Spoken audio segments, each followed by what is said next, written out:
Welcome to Hickory Street Podcast. I'm here with good friend and recording engineer Keelan Tollefson.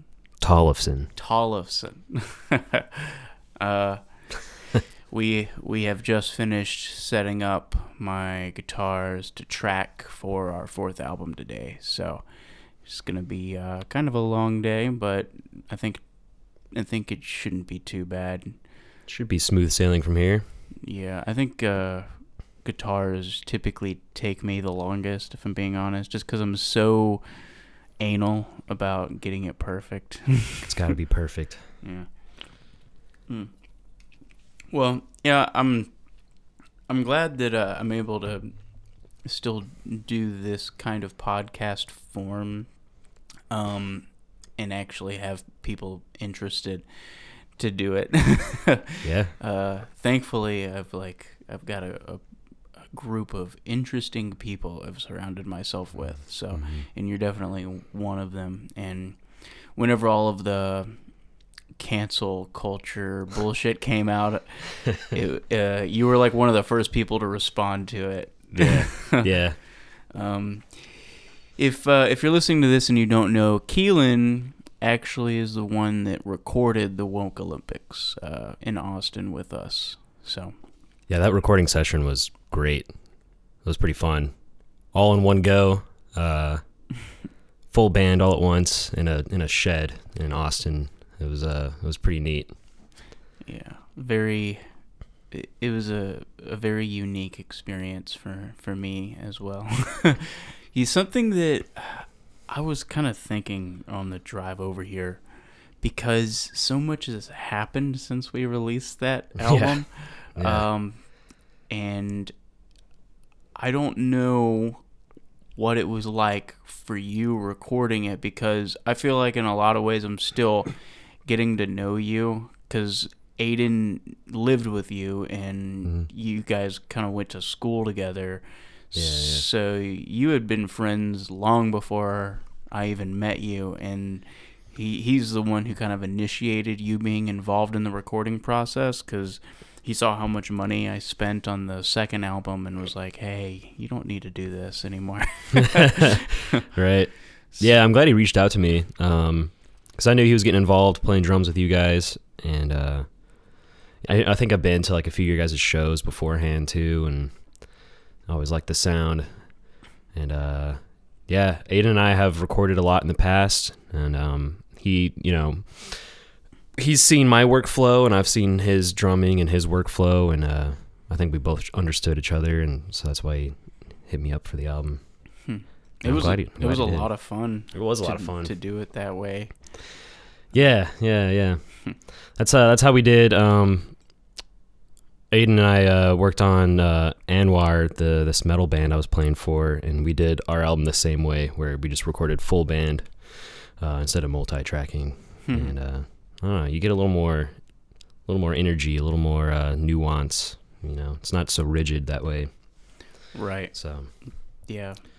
Which I think is what lent to that album being so good, just that punky sort of feel, all in one go.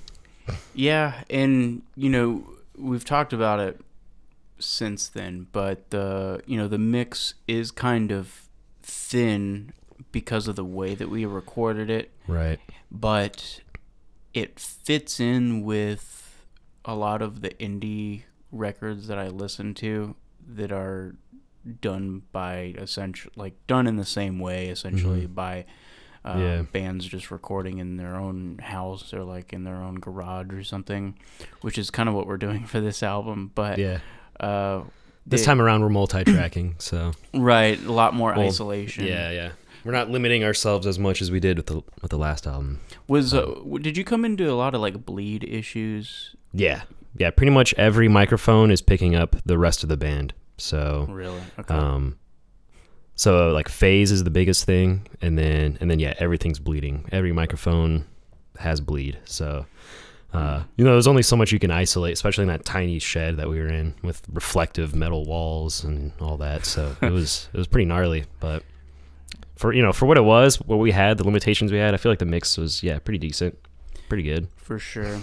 I was and on the drive over here, I was really thinking about what the album kind of meant to you at the moment, because I was in a weird place whenever we recorded it, because I was sort of questioning whether or not I should be recording it in the first place. Yeah. And I'm curious to see as to like what's going to happen 10 years from now, 20 years from now, how the album's going to be received by people that stumble across it. And it's like it's been a mix, you know, like my good friend Piers and Dia Kraft of Mother Falcon, another Denton punk band. They both really appreciated the fact that I had some influential black intellectuals in the song titles and wrote songs about them, and like highlighted their contributions to society in a time where people were so divided. But there's a lot of people that like that stuff just goes right over their head, and they just pay attention to the provocative songs that they think are like negative in a way, just because they don't like the way that I wrote the song or whatever. So or even the song titles enough to, you know. Right. Yeah. Exactly. Yeah. So how was it for you whenever we were recording it? Like, I know that we had that conversation like way before we even knew each other, as we were about to record it, and we were talking about some of this stuff outside on Aiden's porch, and I was like kind of concerned that you might not want to record it anymore. No, not at all, man. If anything, that made me want to record it even more. I mean, that's like truly punk, man. Like if you're pushing people's buttons, you know, and if people are getting, you know, it's not like you were going out of your way to make harsh statements or anything. It's just enough, like just provoke just enough, you know. And I remember you were a bit on the fence about it, and you're like, I'm not sure, you know, if I should even release some of these songs, or, you know, I forget exactly what you were saying, but I mean, I was like, dude, no, like you have to, like, yeah, you got to do it. So I was super supportive of it. And cool. And of course now in the wake of that album being released, you know, all the weird cancel stuff going on, people trying to cancel you and whatnot. I mean, that just proves, I don't know, I guess it just proves the point, you know. That's what makes a good punk. It's so strange. But I think releasing that really brought out human nature, because as I was driving over here, and I guess I had been kind of thinking about this periodically, but I think what's happening in society is sort of mirroring a lot of the psychological studies that were done, like the Stanford prison experiment or the lion experiment. Do you remember that? I don't even know if that's what it's called. I don't know. I'm not sure if I'm familiar with that one. So there was an experiment that they did like back in the 70s, where they had 3 lines, and they sat a bunch of people in a room, and only one person was really being tested, but they were asked to choose which of the 3 lines was the shortest. And so they chose, and then in the room full of people, like the rest of the room said that another line was actually the shortest. And the person that chose the shortest line ended up changing their answer just purely because of the pressure in the room. Yeah.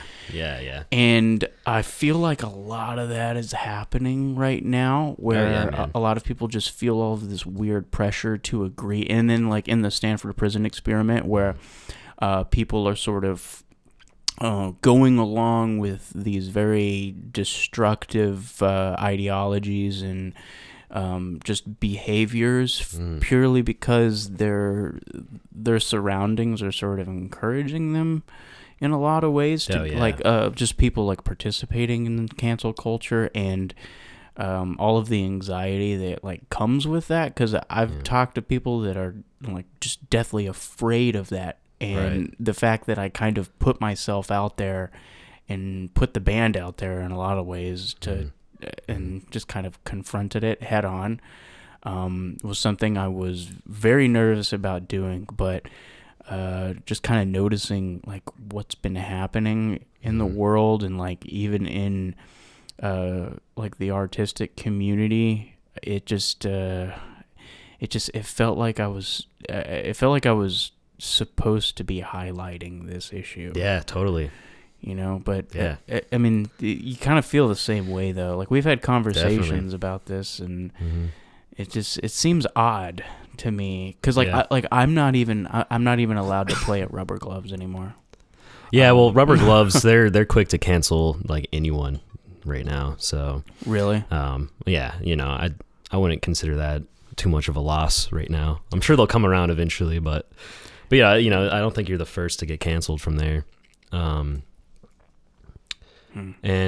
yeah, like, you know, back to what you said, like this whole conformity thing, or like this fear of missing out, or like there's like people that are going against their gut to like be accepted, you know. And I think it's like you get enough people doing that, and it becomes this like landslide sort of issue, you know. Yeah, that makes sense. Yeah, you get enough people to agree on one thing, and you start to slowly realize that they're sort of agreeing on other things that they might not have otherwise agreed with, but because they're in this social network, they like feel the pressure to. And in a lot of ways, I think I've used my isolation from the scene, quote unquote, to like keep a safe distance from a lot of that. Yeah. But whenever I first moved to Denton, you know, I saw the issues that people were upset about, and I tried my best to let everybody know that, you know, I cared about the issues that they care about, because I mean that's still true. I'm not being like facetious whenever I say that, you know, I see a problem with the way people are agreeing with things, but right. What is a problem is that I was at a point where like I was trying to, in a way, I guess, like appease the masses, you know what I mean? Just of the local community, and it wasn't enough for some people. Like it, you know what I mean? Like some people just felt like like I wasn't doing enough still, and then I realized that can go on forever. That'll never end if you keep playing to, you know, to what other people are gonna think or expect of you or whatnot. Right. And so I forgot who it was exactly, but Aiden was still in the band at the time, and it was like very early on in the band. But apparently like someone within his circle was like talking mad shit about me because they made a post about something crazy like all men are assholes or something like that, and like this was back whenever I didn't really know what I was gonna do with music, and I still don't entirely know what I'm doing with music, but around that time I wasn't taking it too seriously. I was posting a lot of like weird random stuff on the band page, and Aiden got kind of like upset about it, and but this person like took a screenshot of my reply, because I said something to the effect of like, hey, like it's not every dude, like can we like just try to get along? You're just being like as rational as you can over here, and then they're like, no. Yeah, so apparently she took a screenshot and blasted us on Twitter and like talked mad shit. And then I ran into her at a house show, not knowing that any of this, and had a normal conversation with her, and was like, "Are we still friends?" And I was like, "I don't know. What? I hadn't seen you in a while." Yeah. And she was like, "Oh, you must not follow me on Twitter." And I was just like so dumbfounded by that. And then I found out afterwards from Aiden that she was talking shit, and I was like, "That's why she said that." Yeah, that's so. But she's not going to say that to your face, She's gonna say it on Twitter. That's the thing. That's kind of crazy, man. Yeah. But hey, like any publicity is good publicity. That's what they say, right? So. I guess. Yeah. I had a long conversation about that with my dad, because I've been, even though all of this weird stuff has prevented the band from playing in Denton, really, because it's really just Denton. But yeah.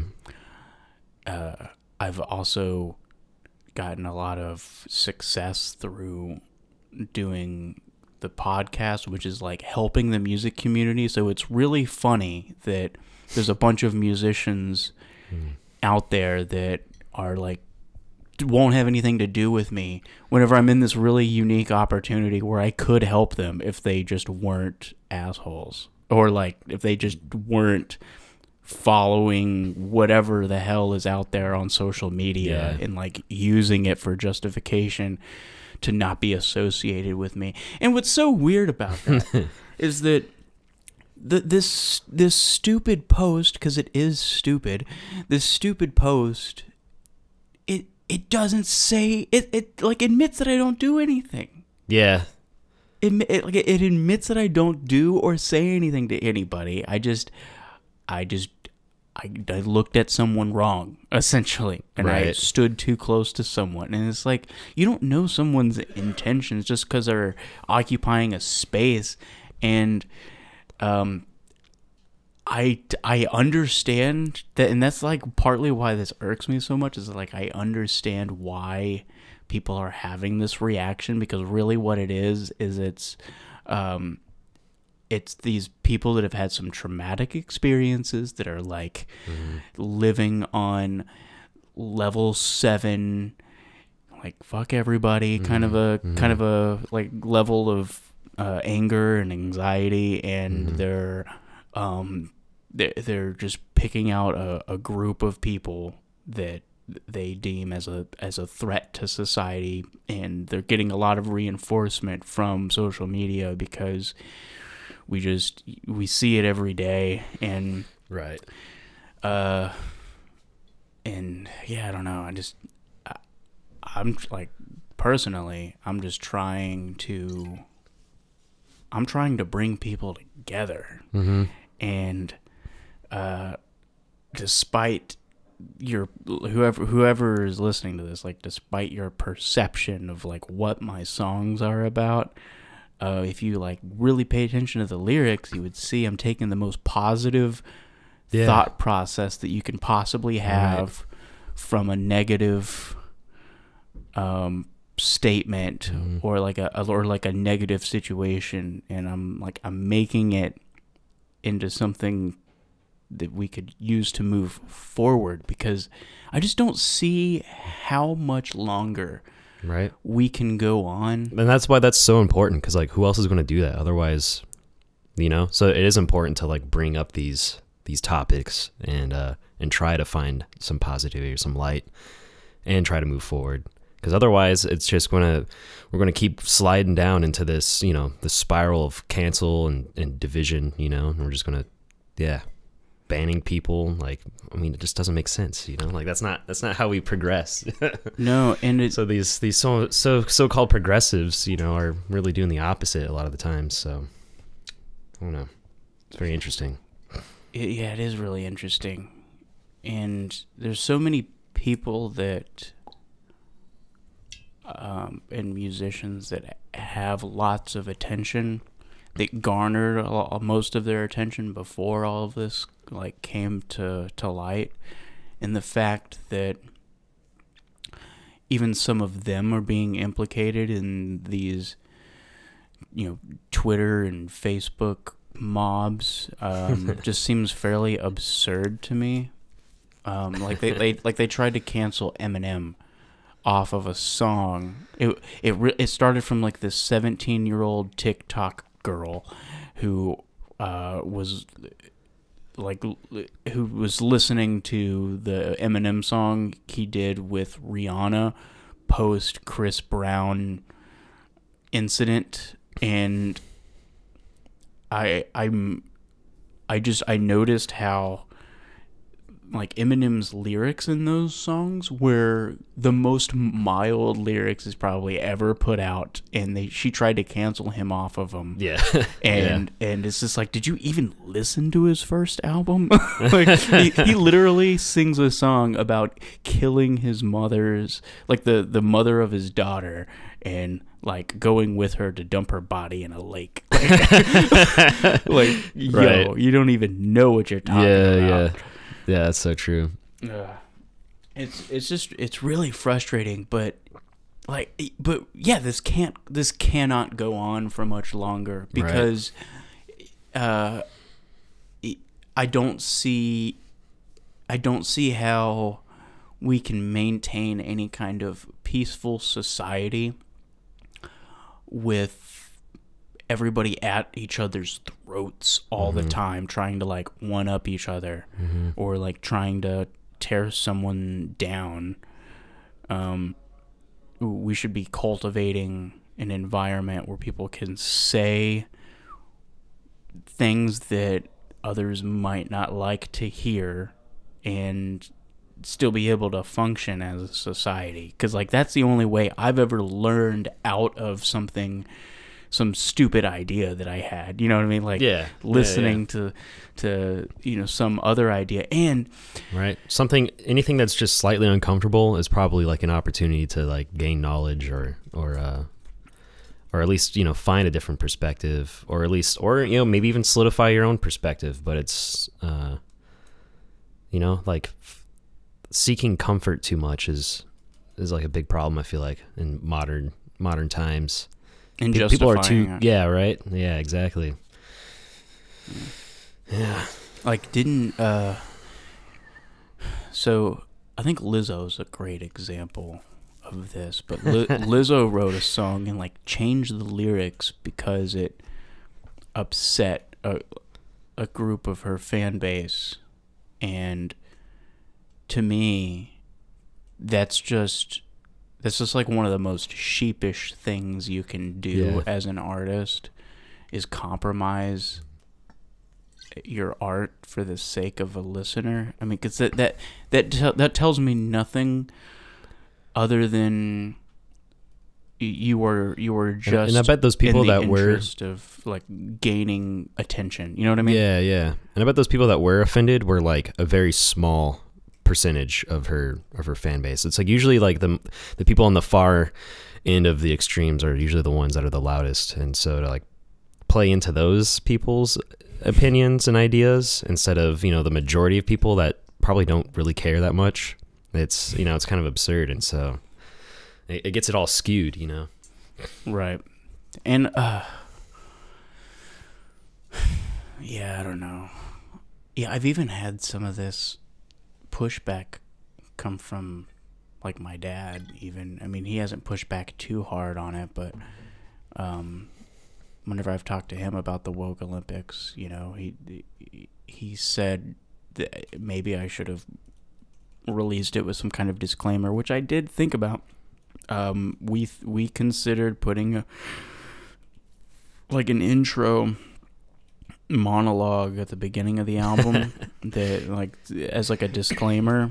Yeah. And I almost did it, but the only thing that kept me from doing it is that I just felt like it would take the gas out of the album. Yeah, it would kind of cheapen the whole thing. Yeah. And right. Because I knew I had already rationalized that it was going to get a reaction, either positive or negative, and I was sort of ready to embrace the negative reaction that was going to come from it. And so I felt like if I put a disclaimer, it would have been the first snowflake to the snowball that would have continued rolling. You know what I mean? Right. And putting a disclaimer on it would like solidify it as something that needs a disclaimer, you know. And it's like it really doesn't even need a disclaimer, you know. And so to give it a disclaimer, then that just you know, gives the people that want to cancel you for it like more of a solid, you know, ground. Like a legitimacy. In some ways. Yeah. And an even bigger part of me, and this might sound a little fucked up, but like I kind of just wanted to see what happened. yeah, dude. Totally. I kind of just wanted to see like, oh yeah, let's see who I piss off. Right. That's so punk. It's almost kind of silly that like that's what we're considering as being rebellious now.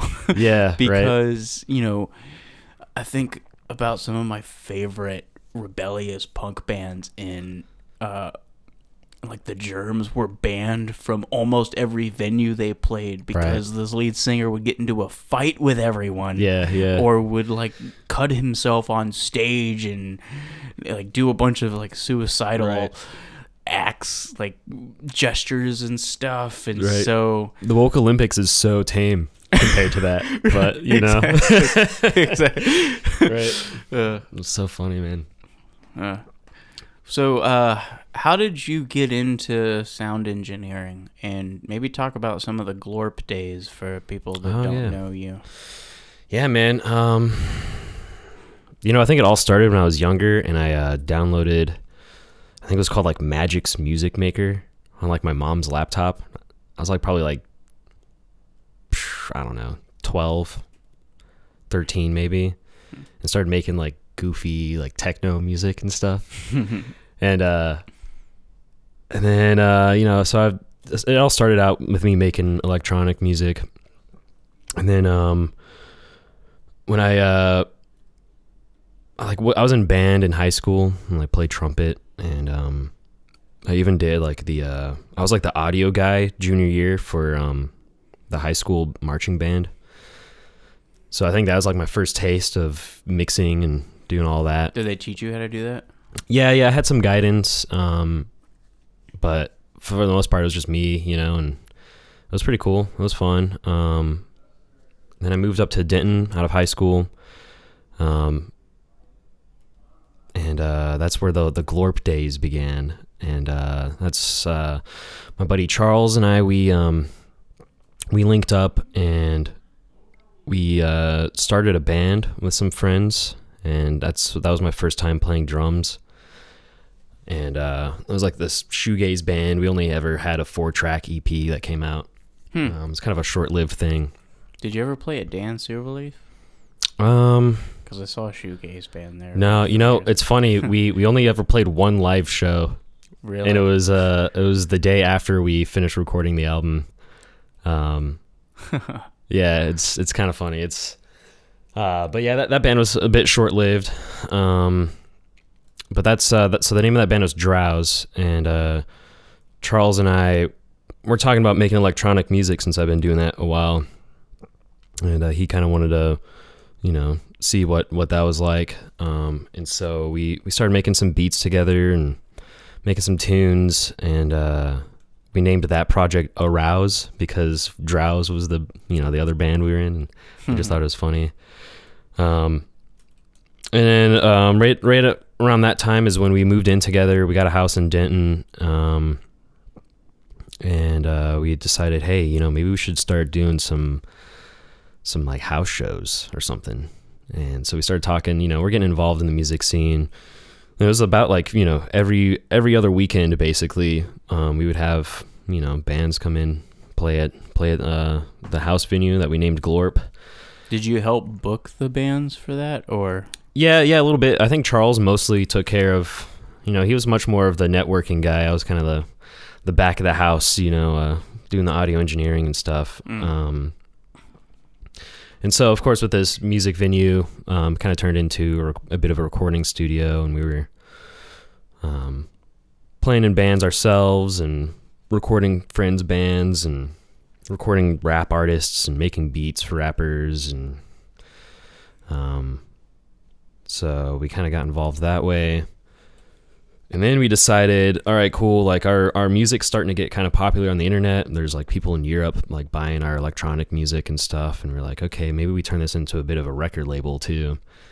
And that's when we started doing compilations where we'd get a bunch of local bands that were interested, and we'd also find just various artists with like-minded sort of music styles, and compile these compilation albums.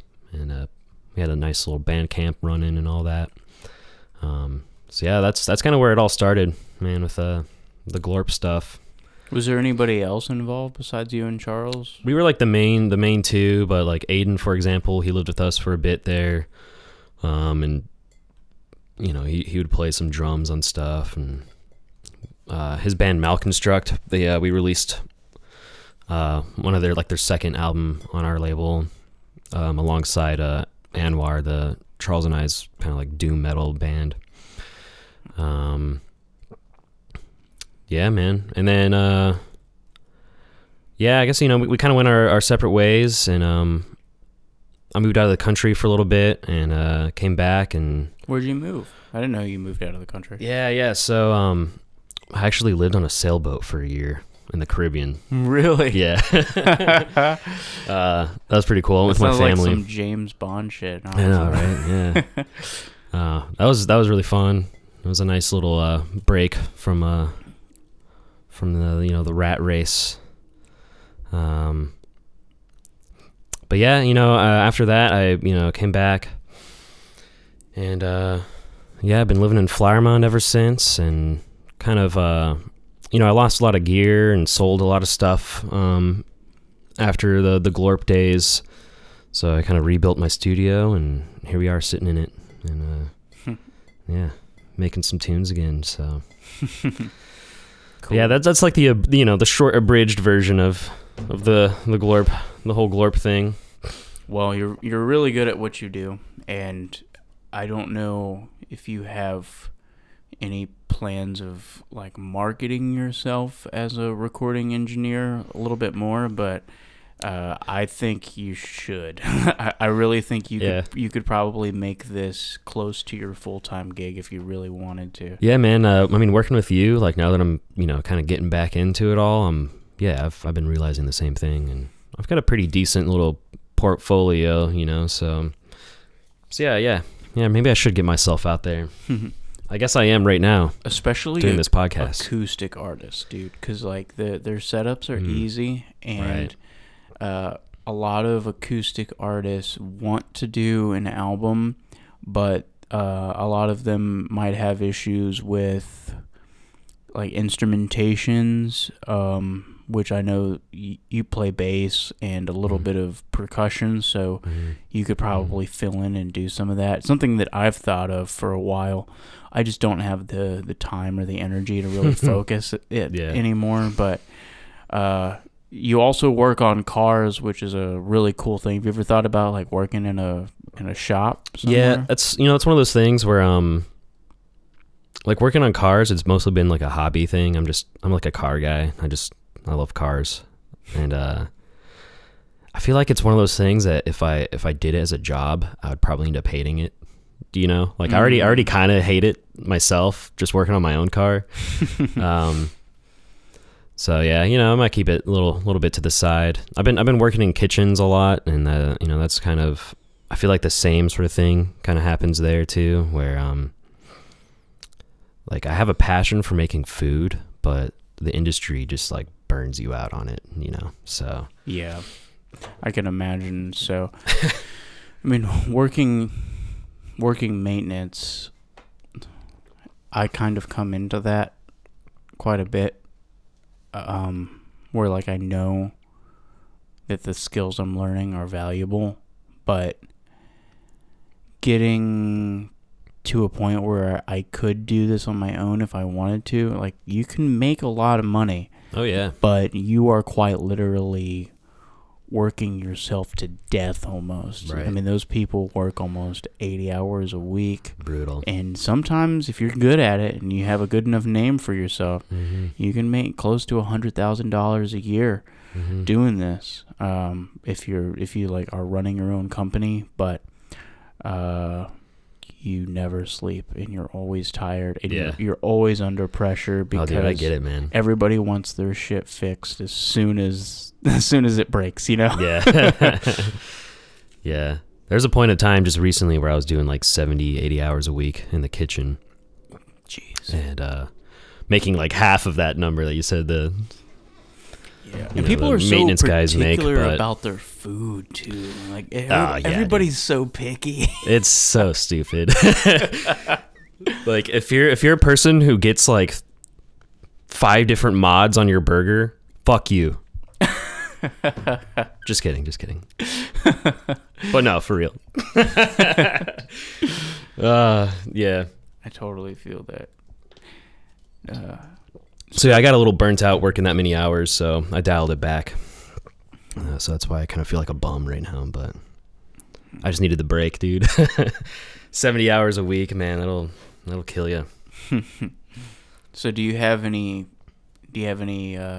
like plans in the next year as we're closing out in this year? Like do you have a New Year's resolution you're going for?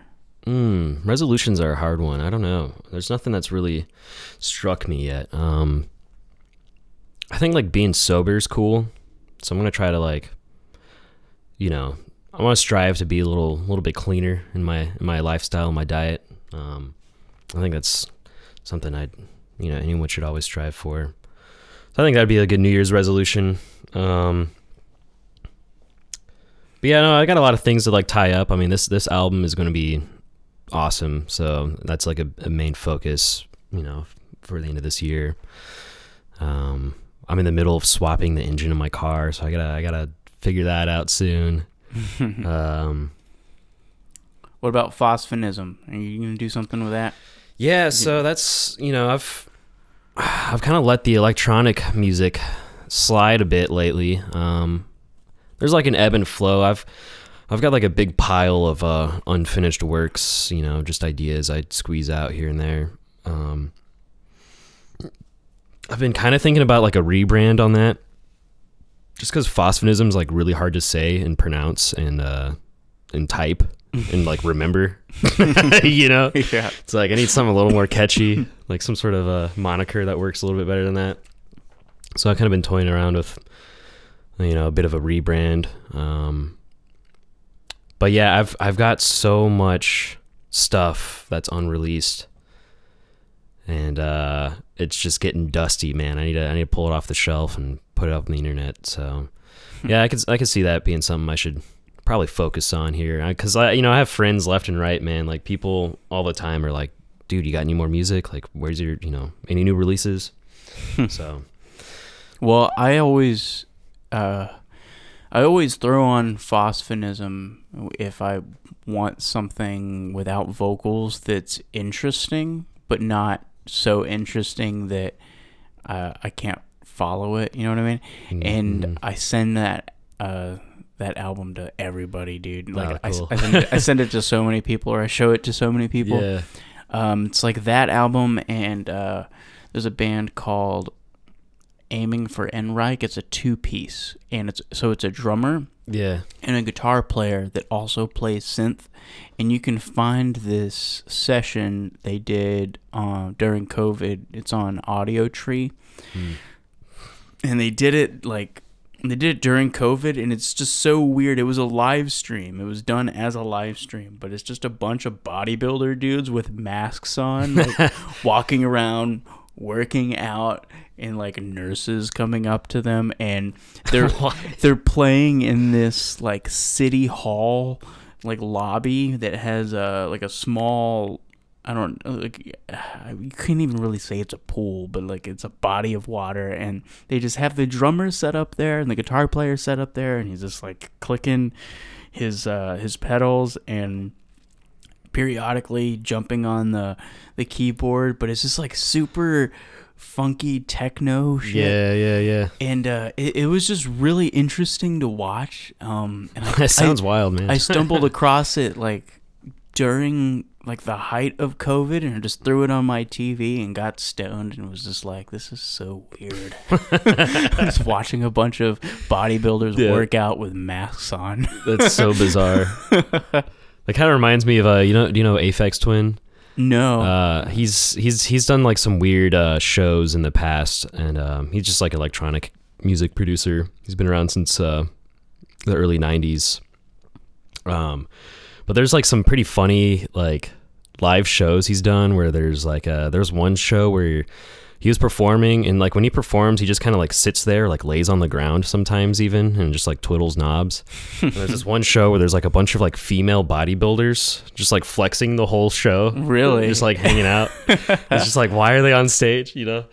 I think there's one where there's like a bunch of people in wheelchairs, just like dancing in their wheelchairs the whole time. And it's just like, it's strange. like, what do you? Yeah, so you know, like I love that, like just weird stuff, you know. I guess if you're an electronic artist, like the visuals or something, you have to kind of be conscious of. Yeah. There was actually a local band that I played with in like the early Pausable days. It was at that place Muddy Waters before it got closed down because the guy was like running a coke ring outside of this bar. But he the band that we played with, it was something Rabbit. It was like, it wasn't the White Rabbit, but it was like, I can't remember. It had Rabbit in the name though. Yeah. And they were like a psych band essentially, and they were just playing a bunch of crazy noise, and someone had a projector up there with like oils and was like dripping oils, and then put like a layer of clear film and dripped more oil. That's cool. I forgot what it's called, but yeah, like one of those old school like projectors from like school. Yeah. It was fun. Yeah, that's sweet, man. That's super psych. Like that's some psychedelic shit right there. Yeah, I remember those guys paid me like $300, and we didn't bring anybody. Everybody that was there was from the other bands or people that were already there in the bar, and I was so confused. I was like, really, $300? Wow. Damn. That was like one of the most highest paid shows that I've ever played. And we used to be excited to get paid, let alone $300, like paid in the first place, you know. Like, right. We like promised money, and then after the show it's like, wait, where'd they go? Like, you know. Yeah, exactly. But yeah, and then it was probably a week or two later whenever I saw that they had been busted, and I remember sending a message to my friend Justin. I was like, did you see this? And he's like, yeah, I'm so confused. That's crazy. We had I think we had another show booked there, and then they got closed down. Such a weird thing. It was in that area of Dallas that's like kind of close to SMU. Oh, okay. Yeah, I don't think I've ever been there. Really? Muddy Waters. Yeah. It kind of rings a bell, but do you remember a place in Dallas called Crown and Harp? Yeah. Okay. Yeah, I've played a few shows there. So it was just down the street from Crown and Harp. Oh, okay. It was just like 3 or 4 streets over almost. Nice. Cool. Yeah, it's a cool area over there. That was a cool venue too, Crown and Harp. That was a pretty fun little spot. Yeah, I miss it. It sucks. It essentially turned into like a frat boy bar. Oh, really? I can see that. Yeah. Yeah, it is set up for that, I suppose. Mm. Yeah. R.I.P. Did you used to play in Dallas? Yeah, we would play in Dallas occasionally. I mean, like I think Denton mostly. We play in like Fort Worth occasionally too. But yeah, Dallas, Crown and Harp, Green Elephant. Man, what are some others? There's a good handful of venues. It's been a while. Yeah, I don't really go down to Dallas very much anymore. Yeah, me neither, man.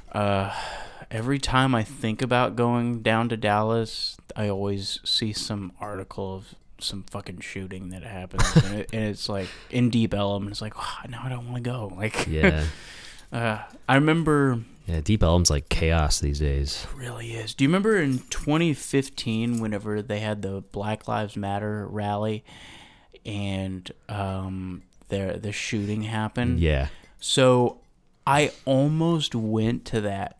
I was getting off of work and I knew that it was happening. I even like selected going to the event page, but I got off work late and I realized that if I went down there at that point, because I didn't get off till like close to 7 o'clock, it would be 10 o'clock by the time I got down there. And whenever I got home around 10 o'clock, is whenever all that shit started happening on the news of that active shooter that shot into the crowd and shot a bunch of police officers. And shit. I'm like, oh, man. Damn. A lot of people don't remember that. But yeah, I feel like that one was like a bit like memory hold, like, you know, a lot of people have forgotten about that one. And it happened a long time ago too. You know, like almost 10 years ago now. We're about to reach 2023, so in 2 years it'll be 10 years since that has happened. But dang, I even realized, man, time flies. Yeah, it really does.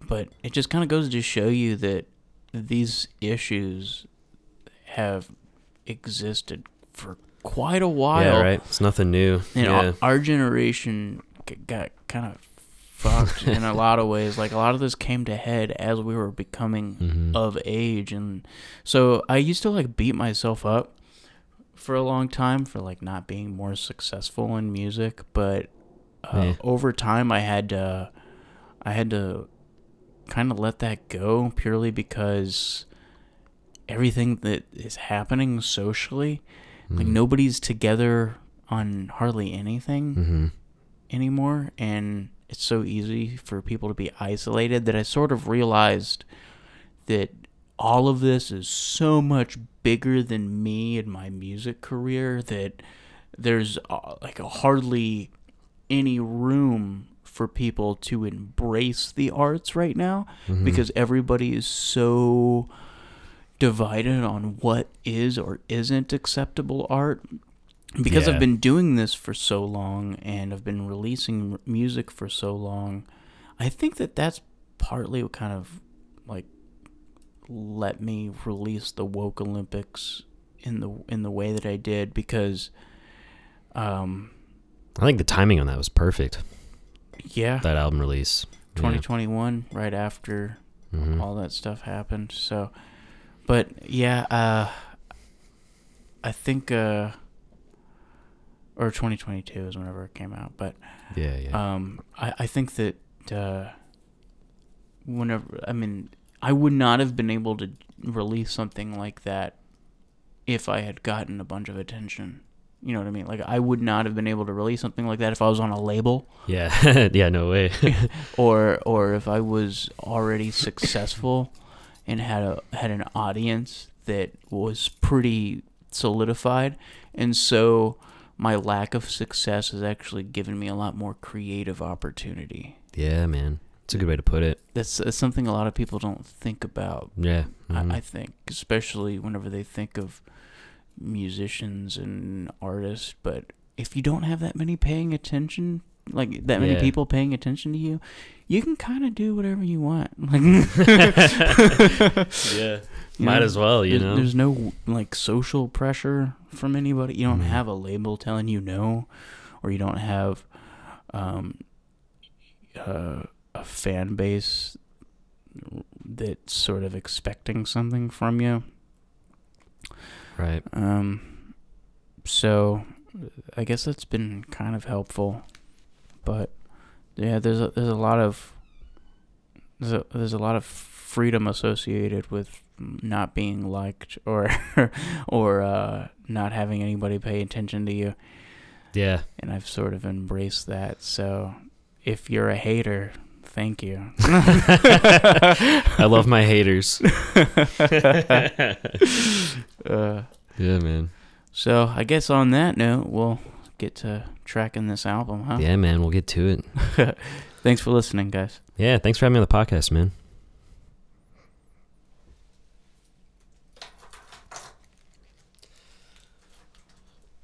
Oh, yeah.